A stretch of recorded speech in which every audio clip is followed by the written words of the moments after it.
Hi, this is Brandi Koskie for dietsinreview.com, and with me today is Miss Heba Salama. She was the at-home winner for Biggest Loser Season 6, and also the first female winner of the at-home prize on Biggest Loser. And Heba, that season you lost 138 pounds, is that right? I did. That is very impressive.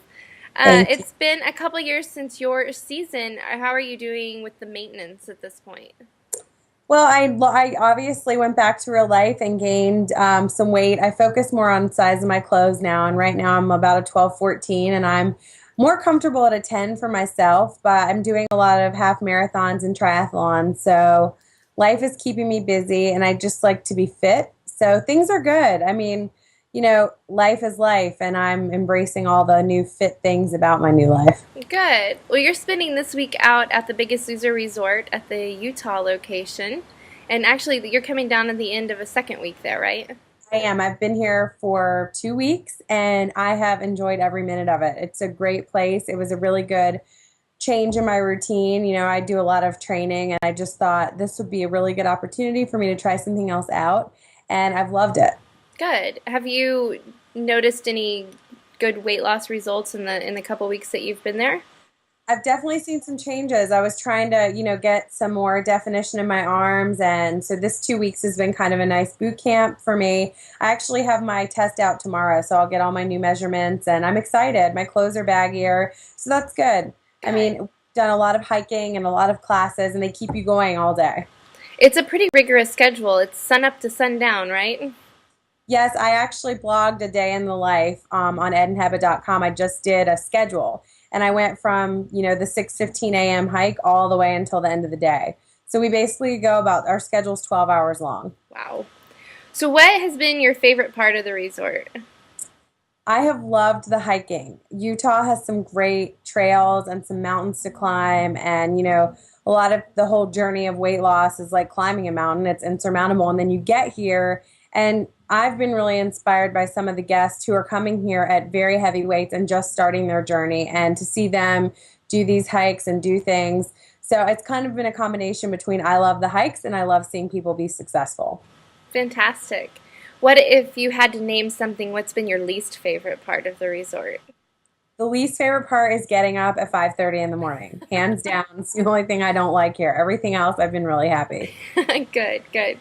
So you mentioned a minute ago you're doing a lot of marathons and triathlons this year, and I think that's part of yours and Ed's 10 and 10 campaign that you guys started for yourselves. Can you tell everyone about that and kind of give an update where you are for August? We are doing 10 and 10, which is 10 races in 2010. We initially set out for 5 half marathons and 5 triathlons. We've already completed, I think, 8 or 9 foot races alone and 1 triathlon. And we've got, I think, 3 or 4 triathlons this fall and 4 half marathons left. Wow. So it's yet to be seen if we're both going to complete all 4 of them because I don't want to lose my knees. But this is kind of the lead up to a big adventure that, we have planned in February, and then the baby that we hope is coming at the end of next year. Fantastic. I know everyone's been anxiously waiting since your season for you guys to share that news, so I'm sure everyone will I be. have.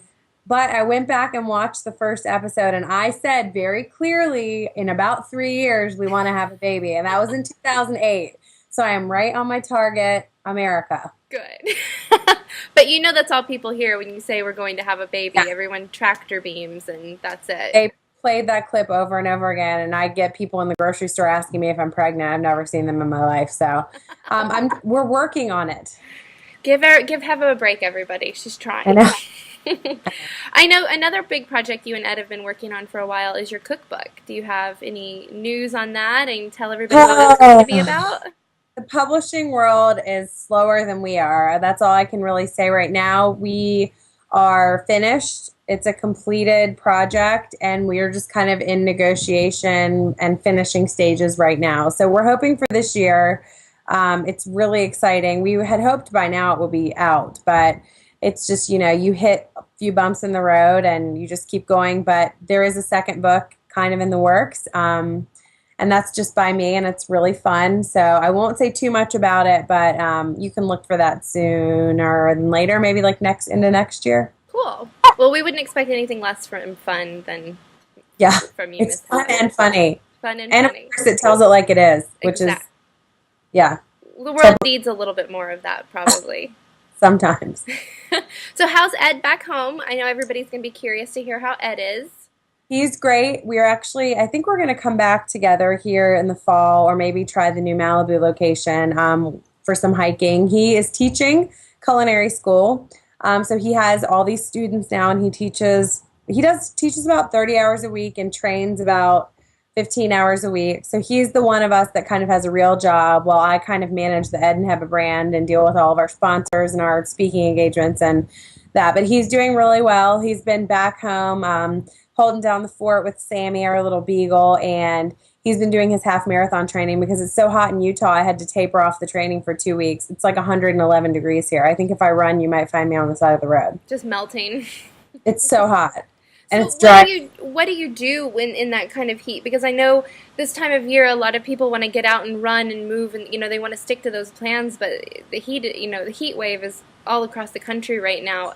What do you do in that instance?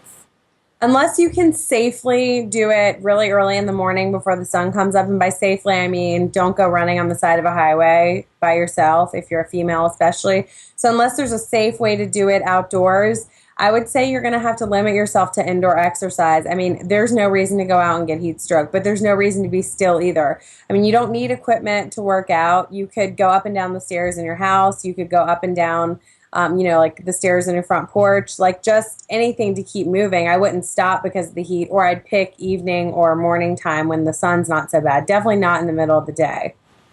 Got it. Got it. That's good advice. I know I went out for a run last night and I had to wait until almost 8 o'clock because So hot. it's sweltering. And make sure to take water, everybody, because you won't make it nearly as far without staying hydrated. So My Camelback has been my best friend since I've been here. Like, I make sure I drink the whole thing and then some every day. good, good. Well, one more question for you. So with, kind of the culinary background that you and Ed share together and with you coming up with the cookbook, what's it been like to be at the resort with all of these professional kind of gourmet chefs preparing all this healthy food? Have you had a chance to learn even more for them or even kind of collaborate on some things?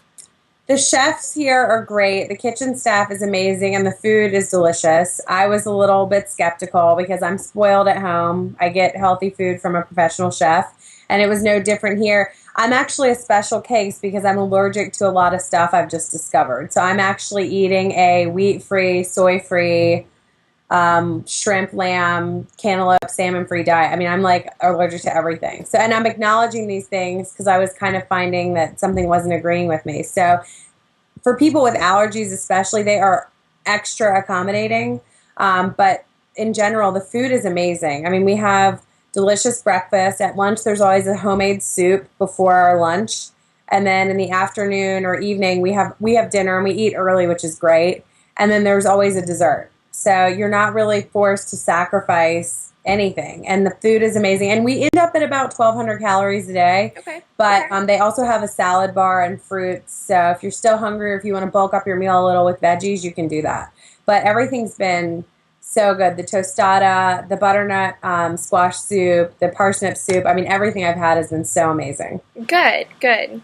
I know food's always one of people's big concerns in those situations, so it's nice to know that they'll have food. delicious. It's like being at a resort. Good, good. It is the Biggest Loser resort, so. Yeah. They live up to the name with the food, and the chef is so accommodating. I mean, they want you to try everything, but there is an alternative if there's something you just can't eat, which I've never had to do that. Good, good. Well, Heba, thanks for taking a few minutes out of your very busy schedule out there to chat with us. And I'm sure everyone at dietsinreview.com will be anxious to get the update on what's going on with you and Ed. Well, good. I'll be sure to post my results from here as soon as I leave. Perfect. Take care, and we hope to see you soon. Thanks, Heba. Bye, guys. Bye. For dietsinreview.com, this is Brandi Koskie.